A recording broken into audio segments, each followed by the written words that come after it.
A graça e a paz, amém, irmãos? Como é bom estarmos mais uma vez aqui no meio da nossa semana, muitas vezes tão corrida, né?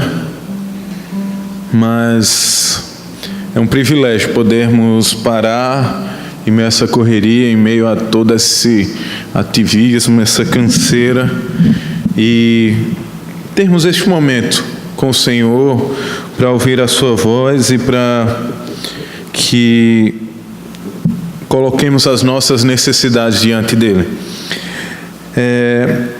Nessa noite nós vamos refletir a respeito do jejum como uma responsabilidade da igreja perante a nação. Não somente perante a nação, mas uma responsabilidade da igreja ou do corpo de Cristo perante o mundo em geral. Se nós fizermos uma breve análise do que está acontecendo hoje no mundo, a gente vai ficar espantado com tanta miséria, com tanta corrupção, com tanta imoralidade, com tantos crimes que estão sendo cometidos nesse exato momento. Se a gente começar a fazer essa análise a partir do nosso país, nós estamos presenciando, acredito que nos livros de história do futuro nós vamos estar neles, essa luta que a justiça brasileira tem travado contra ela mesma. Nós vemos de um lado alguns que estão lutando, honrando e buscando fazer justiça, e nós vemos de outro lado pessoas com os mesmos cargos, mas tentando encobrir ou tentando livrar pessoas corruptas, e nós vemos quantos bilhões foram desviados, vêm sendo desviados, não apenas por um governo ou por outro, mas por todos os governantes que têm a oportunidade de agir corruptamente, têm feito, não têm deixado passar. E se a gente perceber a questão da segurança também do nosso país, nós não vivemos num país seguro. Talvez os dados que são levantados no final do ano sejam dados de guerra verdadeiramente. Talvez algumas guerras, dependendo da duração, tenham matado menos gente do que se morre por assassinato, por assalto ou por tantas outras coisas que no nosso país.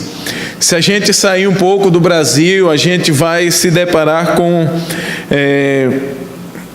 nações que estão vivendo abaixo da linha da pobreza. Agora há pouco foi noticiado que centenas de milhares de pessoas vão morrer até o final do ano por causa da fome. E a sociedade internacional, ela não está nem aí para isso. Eles notificam, eles se reúnem, a ONU, a Unicef e tantos outros, mas são esforços tão pequenos diante da necessidade. E a gente vê países com riquezas monstruosas e que desperdiçam essas riquezas. Feito, eu vi passando na Record, na China, eles construíram uma ponte de vidro sobre umas montanhas assim, a centenas de altura, algo que eu não teria coragem de andar naquela ponte, mas que se investiu milhões de dólares para satisfazer a vaidade do coração do homem. E eu nem vou falar dessa corrida espacial e de tudo que se gasta enquanto pessoas estão morrendo às nossas portas. Se pensarmos em algo mais sério, talvez nós estejamos às portas de uma terceira guerra mundial. Se vocês prestarem atenção na movimentação das grandes potências do mundo, nós vemos hoje a Coreia do Norte e os Estados Unidos dando sinais claros de que a qualquer momento a gente pode escutar aquela musiquinha do plantão da Globo, dando a notícia de que a guerra começou. E quão grande é a nossa responsabilidade como igreja do Senhor. Verdadeiramente nós não temos armas físicas para acabar com todas essas situações. Nós não temos um poderio bélico que seja suficiente para acabar com a corrupção, para acabar com a criminalidade, para acabar com a fome, para apaziguar a guerra entre as nações. Nós não temos. Nós não temos uma arma física palpável que nós podemos dizer, essa é a solução. Aos olhos humanos não existe. Mas nós temos um Deus que governa sobre todas as coisas. E essa é a nossa segurança. Eu queria que você abrisse a sua Bíblia no livro de Esdras. E eu quero tentar fazer uma breve explanação a respeito de alguns capítulos desse livro. E a partir dele que a gente possa estar percebendo a nossa responsabilidade como igreja de Cristo, como igreja viva, como igreja que serve a um Deus que está vivo diante de todas essas situações. Vamos ler apenas o verso de número 1 e 2. E no decorrer do nosso estudo nós estaremos lendo outros versos. Esdras capítulo 1, versículo 1 e 2. Diz assim a palavra do Senhor: no primeiro ano do reinado de Ciro, rei da Pérsia, a fim de que se cumprisse a palavra do Senhor falada por Jeremias, o Senhor despertou o coração de Ciro, o rei da Pérsia, para redigir uma proclamação e divulgá-la em todos o seu reino, nestes termos: assim diz Ciro, rei da Pérsia: o Senhor, o Deus dos céus, deu-me todos os reinos da terra e designou-me para construir um templo para ele em Jerusalém de Judá. Verso 3: qualquer do seu povo que esteja entre vocês, que o seu Deus esteja com ele, e que vá a Jerusalém de Judá, reconstruir o templo do Senhor, o Deus de Israel, o Deus que em Jerusalém tem a sua morada. Senhor, nós te agradecemos, Senhor, pela tua palavra, pelo que tu operaste, Senhor, no decorrer da nossa história, e como ela permaneceu fiel, Senhor, através dos milhares de anos, Senhor.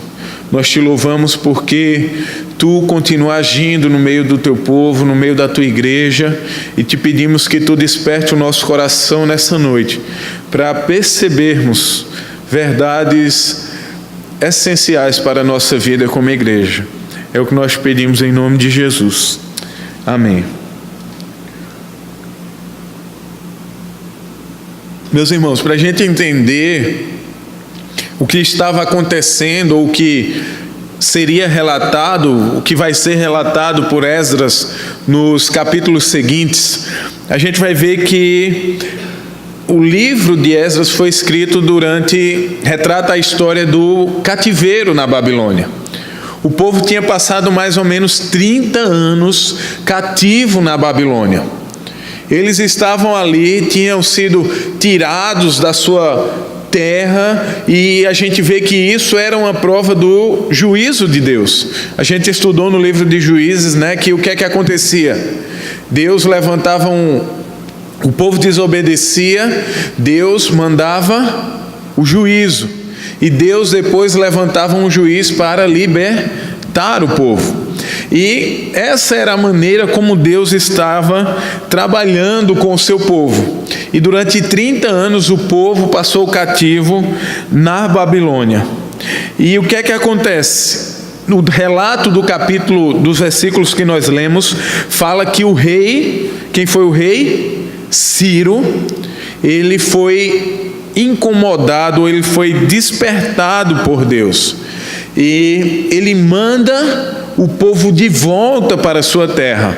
Depois de 30 anos, esse povo, ele recebe a oportunidade de voltar à sua terra para quê? Para reconstruir um templo ao Senhor. E nós vamos ver no decorrer dos capítulos que não vai ser uma tarefa fácil. Havia muita coisa envolvida, havia muitos reinos envolvidos, porém nós vamos ver que havia um Deus por trás de todas essas coisas, agindo soberanamente na história do seu povo. E às vezes a gente pensa nas impossibilidades de como é que este povo seria liberto, ou como este povo sobreviveria, um povo tão pequeno dentro de um império gigantesco que era o Império Persa. Israel não passava de um nada diante da grandeza e da majestade daquele império. Mas a gente vai ver que o Deus que conduz a história do seu povo, Ele é um Deus que reina sobre os impérios. Não existe nenhum império que esteja além do governo do nosso Deus. Todos estão submissos à sua vontade. E como nós lemos no versículo de número 1, Deus ele age despertando o rei da Pérsia.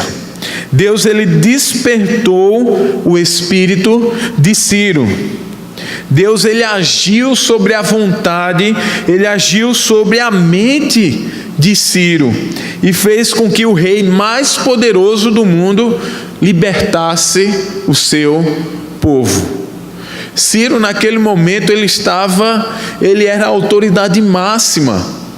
Haviam outros reis subordinados a ele. Ele era aquele que olhava para cima e não enxergava ninguém acima dele. Ele não tinha que prestar satisfação a ninguém, exceto a Deus que agiu na sua mente e nas suas vontades, inclinando o seu coração. E Deus ele não simplesmente cumpriu aquilo que ele havia dito, como você vê aí no verso de número 1, para que se cumprisse a palavra do Senhor falada por Jeremias. Deus ele moveu o coração de Ciro porque ele estava agindo para cumprir a sua palavra. Ele não somente tinha prometido, mas no decorrer da história, ele vinha trabalhando para que a sua palavra se cumprisse. E Piper, ele vai comentando sobre o texto, ele vai dizer o seguinte: aí está a resposta para a pergunta como é que este povo sairia do cativeiro. Quando Deus está pronto para fazer uma coisa grande no mundo, Ele pode fazê-la, independente de ser por meio de um rei persa, ou um profeta, ou um livro científico, ou um trabalhador cristão pró-vida. A chave é a absoluta soberania de Deus sobre os impérios do mundo, sobre as mentes e as vontades de reis, estudiosos, políticos e reitores de universidades. Não importa quem esteja no comando, quem está por trás do coração dos homens, da mente dos homens, das vontades dos homens, é um Deus que é soberano sobre todos os impérios. Mas se nós caminharmos mais um pouco sobre essa história que estava acontecendo, nós vamos ver que algumas dificuldades se levantaram. Diante do decreto estabelecido pelo rei Ciro e a atitude do povo em voltar e reconstruir o templo, reconstruir os muros, nós vamos ver que os inimigos de Israel, os inimigos de Judá, eles se levantam contra o povo. Você caminha aí, por favor, até o capítulo 4, o versículo, nós vamos ler primeiro o versículo 12. Vai dizer assim: informamos ao rei que os judeus que chegaram a nós da tua parte vieram a Jerusalém e estão reconstruindo aquela cidade rebelde e má. Estão fazendo reparos nos muros e consertando os alicerces. Se você ler no começo do capítulo 4, quando o povo chega para reconstruir o templo, para reconstruir os muros da cidade, aquele povo que não fazia parte do povo de Deus, ele se dispõe a ajudá-los. Porém o povo de Deus diz: não, essa é uma responsabilidade nossa. Isso é um compromisso nosso, é um nosso dever para com o nosso Deus. Eu penso que aqui havia uma questão religiosa muito forte envolvida, porque não era uma simples construção, não era uma construção qualquer, e também não se tratava de qualquer trabalhador, nem de qualquer pessoa que poderia estar envolvida naquela construção. Na verdade, se tratava de um Deus e de um povo específico. Um Deus que sabia para quem estava construindo e para quem era aquele lugar. Aqueles homens adoravam outros deuses, aqueles homens tinham outros deuses. E o povo de Deus diz: é nossa responsabilidade. E a partir dessa atitude, eles começam a enfrentar resistência por parte daquele povo. Eles vão pegar, você vai ver aqui que nós já passamos do reinado de Ciro e entramos nos reinados de Xerxes e Artaxerxes. Nós já vimos outro rei na história.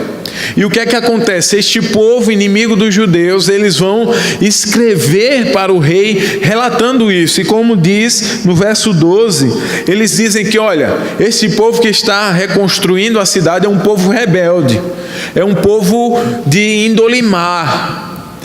E o que vai sair daí é uma cidade que vai te causar problemas. E o que é que acontece?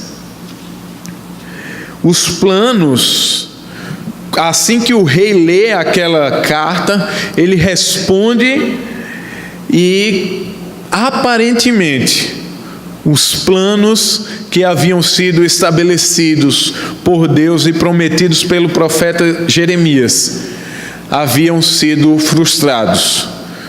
Porque o rei, ele decreta para que aquela obra seja parada, para que tudo que estivesse acontecendo na reconstrução dos muros ou do templo cessasse naquele momento. E imagino eu a desesperança daquele povo, que por mais que tivessem voltado para a sua terra, ainda estavam debaixo do governo de um rei tirano, que decretou que a obra deveria parar. Porém, Deus, ele levanta 2 profetas para animar o seu povo e recomeçar a construção. Leia comigo o que diz o verso 1 e 2 do capítulo 5. Ora, o profeta Ageu e o profeta Zacarias, descendente de Ido, profetizaram aos judeus de Judá e de Jerusalém, em nome do Deus de Israel, que estava sobre eles. Então Zorobabel, filho de Saatiel, e Jesuá, filho de Josadaque, começaram a reconstruir o templo de Deus em Jerusalém. E os profetas de Deus estavam com eles e os ajudavam. Em meio àquela adversidade, em meio àquela desesperança que havia sido imposta sobre o povo, Deus levantou 2 profetas para que reanimassem o povo. Levantou homens para profetizar ou para pregar ao coração daquele povo a vontade de Deus para eles. E qual era a vontade de Deus? Que a obra continuasse, que a obra não parasse. A vontade do rei qual era? Que a obra parasse. Mas a vontade de Deus era que a obra continuasse. Porém, diante da atitude de que a obra foi iniciada novamente, mais oposição se levanta. E nós vamos ver aí no verso de número 5, no capítulo de número 5 ainda, que mais uma vez os inimigos dos judeus, eles usam a mesma estratégia. E aqui nós vemos outro rei envolvido. Nós vemos Dário ou Dario, como vocês prefiram chamar. Eles redigem uma carta falando e acusando os judeus das mesmas coisas. Porém, havia um Deus que estava agindo até mesmo por trás das atitudes dos inimigos do povo dele. Como disse Lutero, até o diabo é o diabo de Deus. Até essas atitudes que talvez fossem entendidas como atitudes do diabo que estava se levantando do inimigo contra nós, havia Deus por trás daqueles homens maus, agindo para que a sua vontade se cumprisse. E quando nós vamos para o capítulo de número 6, o verso 8, 9 e 10, nós vamos ver que Deus ele tinha um propósito bem maior a ser revelado através daquela adversidade. E nós vamos ver que a atitude do rei Dario foi diferente, da do rei Artaxerxes. Nós vamos ver que ele recebe a carta dos inimigos dos judeus, porém, ele, aí no verso de número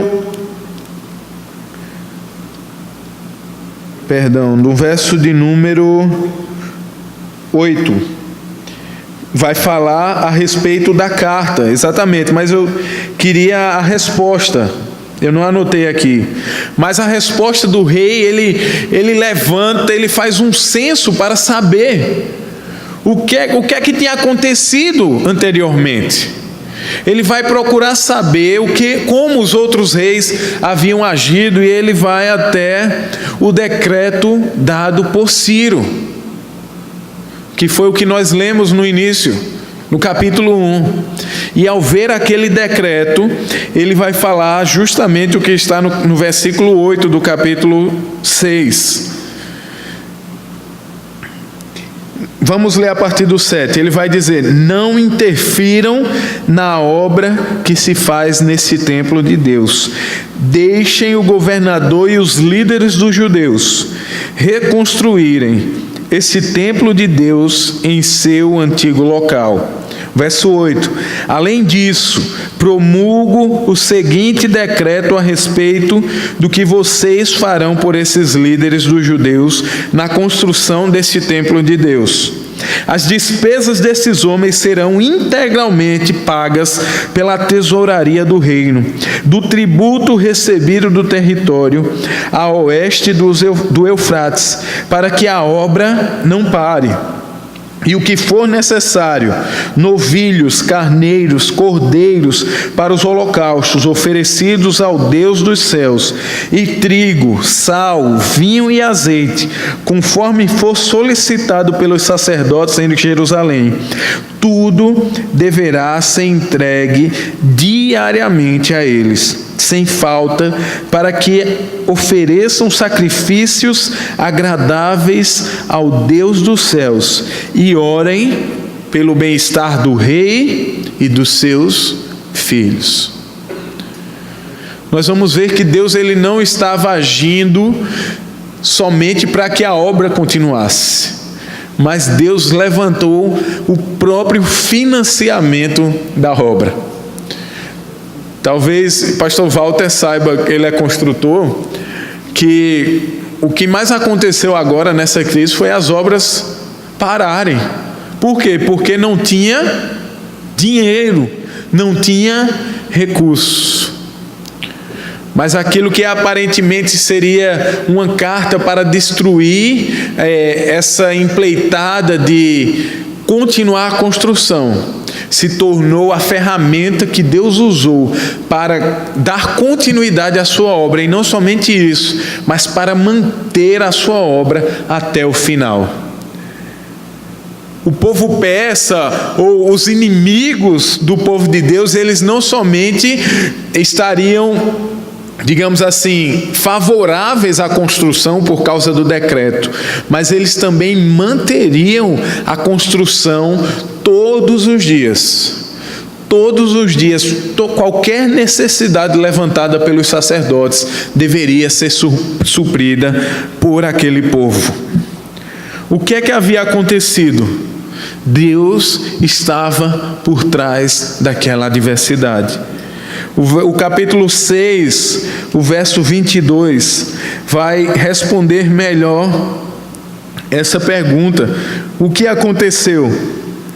E ele vai dizer: durante 7 dias eles celebraram com alegria a festa dos pães sem fermentos. Por quê? Pois o Senhor os enchera de alegria ao mudar o coração do rei da Assíria, levantando-o a dar-lhes força para realizarem a obra de reconstrução do templo de Deus, o Deus de Israel. Deus havia feito o quê? Mudado o coração do rei. Deus mudou o coração do rei, e por isso o povo estava celebrando, por isso o povo estava se alegrando, porque eles serviam a um Deus que estava acima do império. E Piper, que é o livro que nós estamos usando como texto nessa série de jejum, ele vai comentar outra vez essa passagem. E ele vai dizer o seguinte: Deus governa os corações de reis, imperadores, cientistas, estudiosos, juízes, governadores e prefeitos. Este é o grande fundamento para o jejum e para a oração por interesses de âmbito mundial. Deus pode converter as pessoas e pode moldar o pensamento delas, mesmo quando não são convertidas. Que lições esse evento tem para nós na nossa luta de fazer a verdade prevalecer na igreja e na cultura. Quão grandes lições essa verdade tem para nós. Por mais que nós nos vejamos impotentes diante do quadro mundial, por mais que nós nos vejamos pequenos, nós servimos um Deus que está acima de qualquer e de toda situação. E que nos deu essa ferramenta muito importante, o jejum e a oração, para que, a partir do uso delas, o nosso coração possa ser convertido à sua vontade. E nós podemos ver que no decorrer dessa história, Deus, ele governa o coração do rei como uma corrente de águas. Primeiro, Deus provê tudo que o povo precisa. Leia comigo o verso de número 6 do capítulo 7. Este Esdras veio da Babilônia.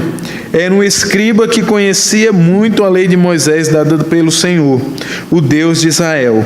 O rei lhe concedera tudo o que ele tinha pedido, pois a mão do Senhor, seu Deus, estava sobre ele.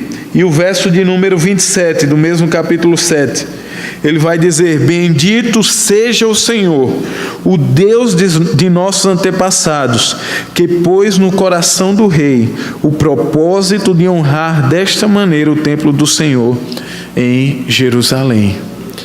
Deus, ele estava trabalhando não somente através das circunstâncias que aparentemente haviam se levantado contra o propósito dele, mas Deus estava movendo o coração dos reis para que tudo que ele havia estabelecido se cumprisse. Sírio, Dário, Artaxerxes, todos esses reis estavam a serviço do Rei dos Reis. Eles poderiam se achar os donos do mundo. Eles poderiam se achar os poderosos da época. Mas o coração deles estava na mão do Senhor. Como diz Provérbios, e eu queria que você abrisse também lá em Provérbios, capítulo de número 21, o verso de número 1. O sábio Salomão, ele vai dizer: o coração do rei é como um rio controlado pelo Senhor. Ele o dirige para onde quer. Olha que coisa interessante. Salomão, ele compara o coração do rei a um rio. E se nós prestarmos atenção a um rio, muitas vezes nós não podemos controlar a intensidade das águas ou sequer o curso desse rio. E ele diz que o coração do rei é assim. Ele tem o seu próprio curso, ele tem a sua própria intensidade. Tem momentos mais tranquilos, mas tem momentos onde a correnteza é intensa. Mas ele diz que este coração, este rio, ele é controlado pelo Senhor. E ele faz o quê? O dirige para onde quer. Não existe coração duro ou revolto demais, poderoso ou autossuficiente que seja, que não esteja debaixo do controle de Deus. E nós vamos ver que o povo, ele se coloca diante de Deus por meio do jejum. E primeiro a gente vai ver que eles jejuam pelo socorro divino. Eles jejuam pelo favor de Deus ou pela proteção de Deus. Leia comigo o capítulo 8 de Esdras, o verso de número 21. Ele vai dizer que ali, junto ao canal de Ava, proclamei jejum para que nos humilhássemos diante do nosso Deus e lhe pedíssemos uma viagem segura para nós e nossos filhos com todos os nossos bens. A gente vê que o propósito daquele jejum foi que eles se humilhassem diante de Deus. Porque eles sabiam, se você prestar atenção nesse verso que lemos, eles sabiam que se eles fossem sozinhos ou independentes, eles correriam um grande risco de não concluir aquela viagem. E eles reconhecem, eles se humilham diante de Deus, reconhecendo que eram incapazes. Eles reconhecem a sua dependência desesperada por Deus. Porque se Deus não estivesse com eles, se Deus não os protegesse, eles não seriam bem-sucedidos. Eles sabiam da incapacidade deles, mas eles também sabiam da capacidade de Deus, e por isso eles se humilharam reconhecendo esta capacidade. Por isso eles jejuaram, eles oraram pedindo a Deus que os protegesse durante aquela viagem.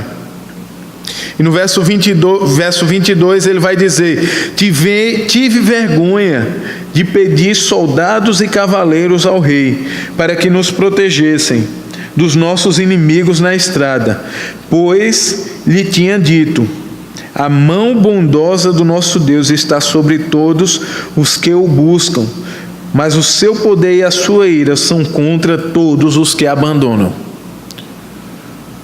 Ele preferiu colocar a sua confiança em Deus do que desfrutar de toda a proteção, de todo o armamento que estava disponível para eles a partir do reino persa.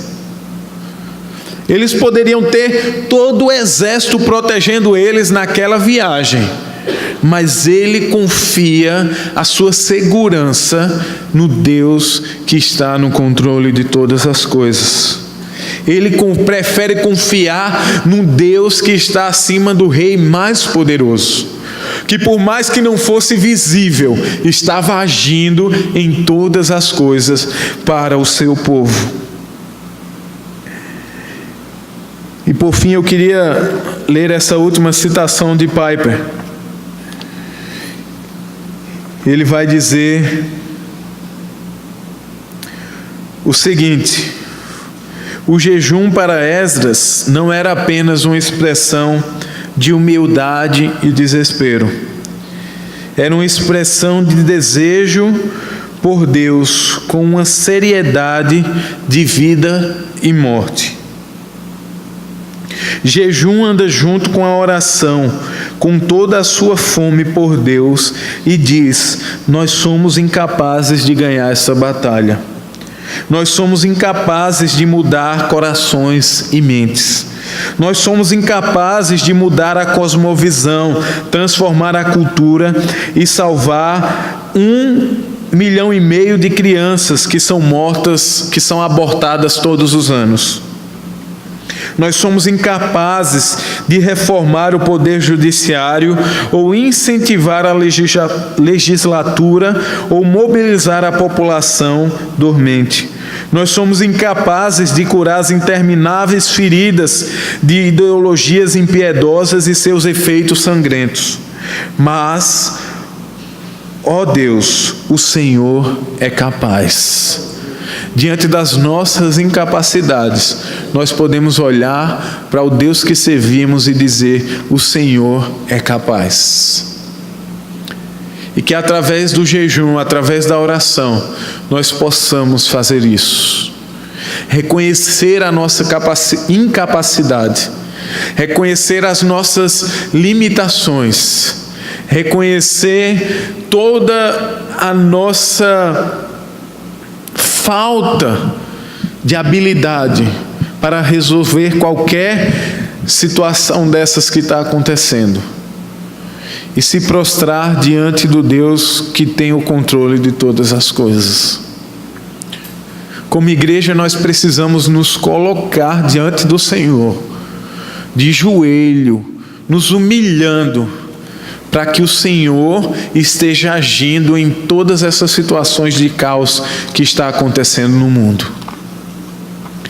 Para que o Senhor se levante e manifeste a sua glória entre os povos. Seja nas pessoas que estão morrendo de fome, seja nos que estão envolvidos com a próxima guerra, seja nos políticos corruptos que governam o mundo. Como igreja, nós precisamos nos colocar diante do Senhor, perante a nação, pelo mundo, pela paz, pelo reino de Deus que seja estabelecido. Feito a oração que o Senhor nos ensinou, que o reino do Senhor venha, que a vontade dele seja feita plenamente aqui na terra.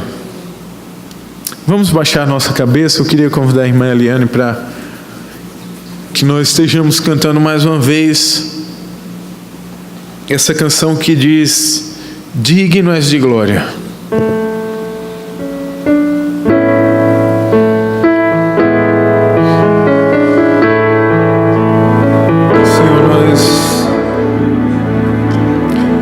Nós nos humilhamos, Senhor, diante da Tua majestade, Senhor, diante da Tua grandeza, diante da Tua glória, reconhecendo a nossa limitação, a nossa incapacidade, as nossas fraquezas, os nossos pecados, Senhor, a nossa falta de caráter, a corrupção que há dentro do nosso coração, a mente, Senhor, pervertida que possuímos. E te pedimos, tem misericórdia de nós, Senhor. Tem misericórdia da tua igreja, Senhor. Tem misericórdia do teu povo, Senhor. Nós reconhecemos que nós não temos, Senhor, condições de lutar contra os nossos problemas familiares. Nós não temos, Senhor, condição de lutar contra os problemas da nossa nação. Nós não temos, Senhor, condição de lutar contra os problemas, Senhor, que o mundo enfrenta, as guerras. Nós só temos condição, Senhor, de nos prostrar diante de Ti, reconhecendo que Tu és capaz, Senhor. Tu és capaz, Senhor, de salvar os nossos filhos. Tu és capaz, Senhor, de salvar os nossos parentes, Senhor. Tu és capaz, Senhor, de restaurar os nossos casamentos, Senhor. Tu és capaz, Senhor, de tirar os nossos vícios, Senhor.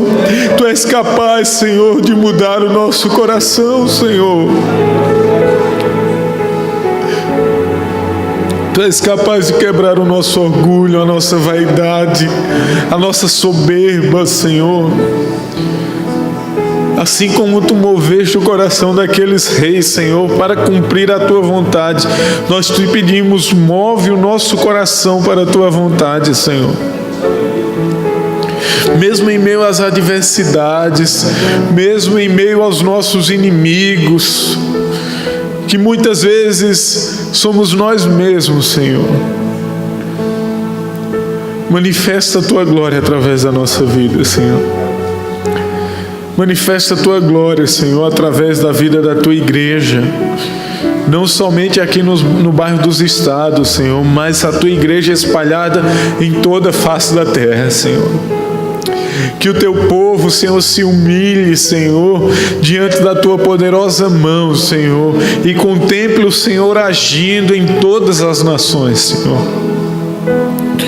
Deus, em nome de Jesus, nós queremos nos colocar diante de Ti como igreja Tua, Senhor, e Te pedir que Tu tenha misericórdia do que o nosso mundo tem vivido hoje, Senhor.